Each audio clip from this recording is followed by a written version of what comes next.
The Scilly Isles lie towards the southwest of Great Britain. They are a group of rocky islands, warm and pleasant in climate, but too much swept by the winds that blow in from the sea to present anything but a rather bare and bleak appearance.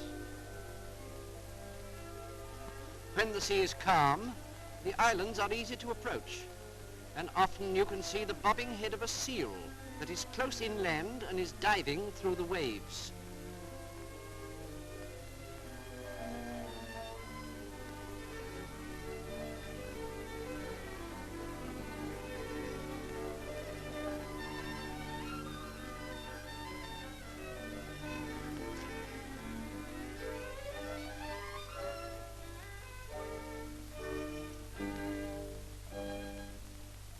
But at other times, the gales sweep across the Atlantic, whipping up white horses on the sea and making the waves beat wildly against the rocky coasts.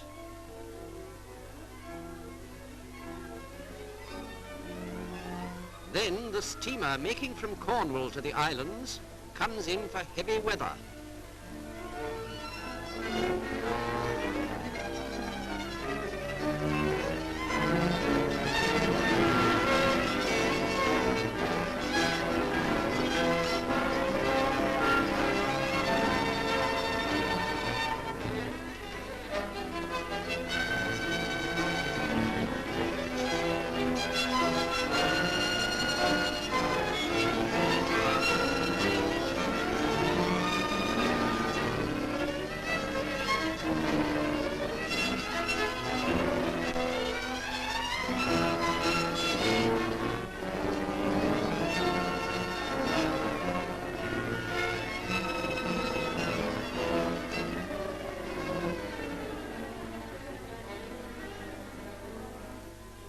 But the rough seas which make the islands so difficult for human beings to approach turn them into a natural sanctuary for seabirds, who gather there in the springtime to make their nurseries and bring up their families in the safety and peace of the Scilly Islands.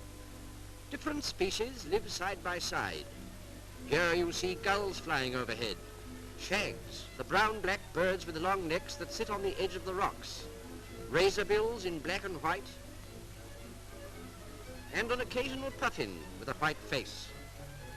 Razorbills are very queer in appearance, for you can hardly see their black eyes in their black faces. They have the curious shuffling walk of a certain film comedian.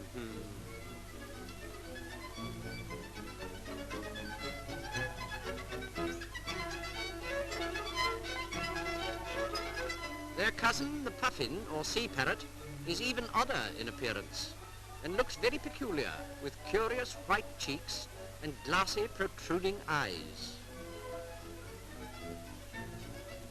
When puffins and razorbills are on the water together, you can easily tell them apart by the lighter faces of the puffins.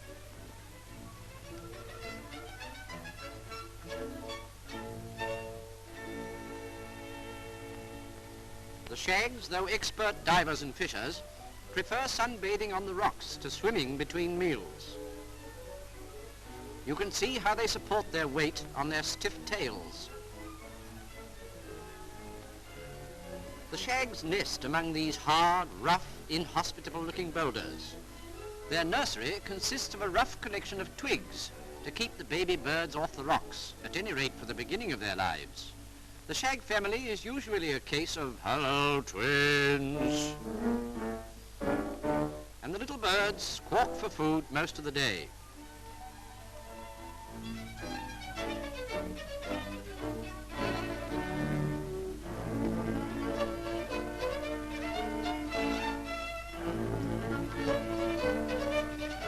The foreshore in springtime becomes a regular communal nursery for the gulls.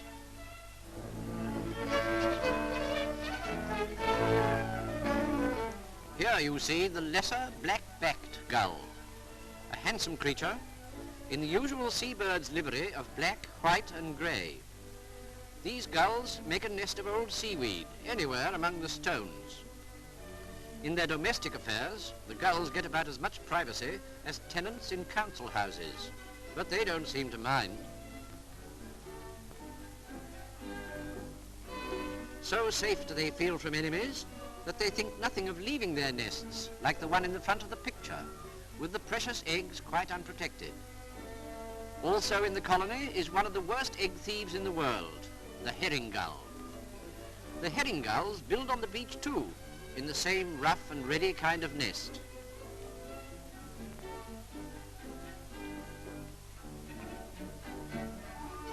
And all the time, the beach is seething with excitement, activity, scandals, and quarrels among the gulls.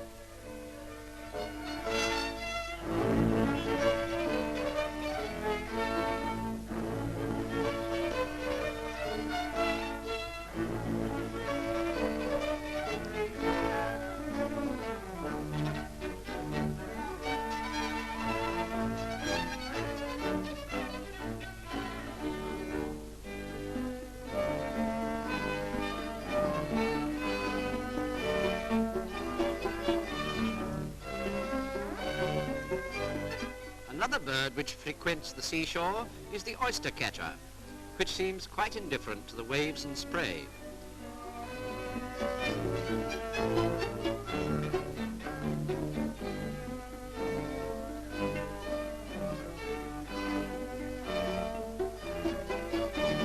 It makes its nest in a hollow among the stones and flowers at the edge of the cliff. The eggs look so like pebbles that they are almost impossible to see. But they are there, in the middle of the picture, under a clump of flowers.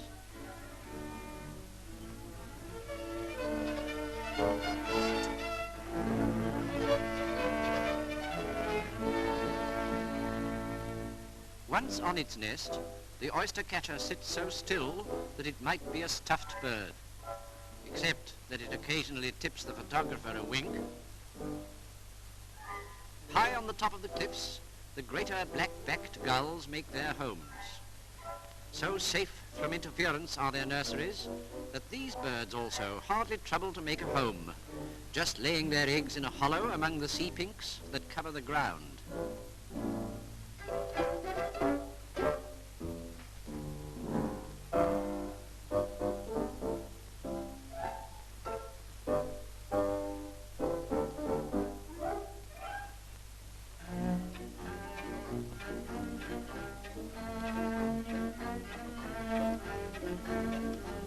This gull is a handsome bird, but its hooked beak gives it a hard, cruel expression, and very cruel these birds are. Other birds go in terror of them, especially the Manx shearwater, a gentle, defenseless bird which nests in a hole for safety. If forced above ground in the daylight, it flits nervously from stone to stone and rock to rock. But its enemies are on the watch, and many a heap of dead shearwaters may be found, killed wantonly by the cruel gulls just for the sake of killing. But the life of the colony goes on, heedless of the tragedies in their midst. Safeguarded against outside enemies by the great Atlantic rollers that beat upon the rock-bound coast.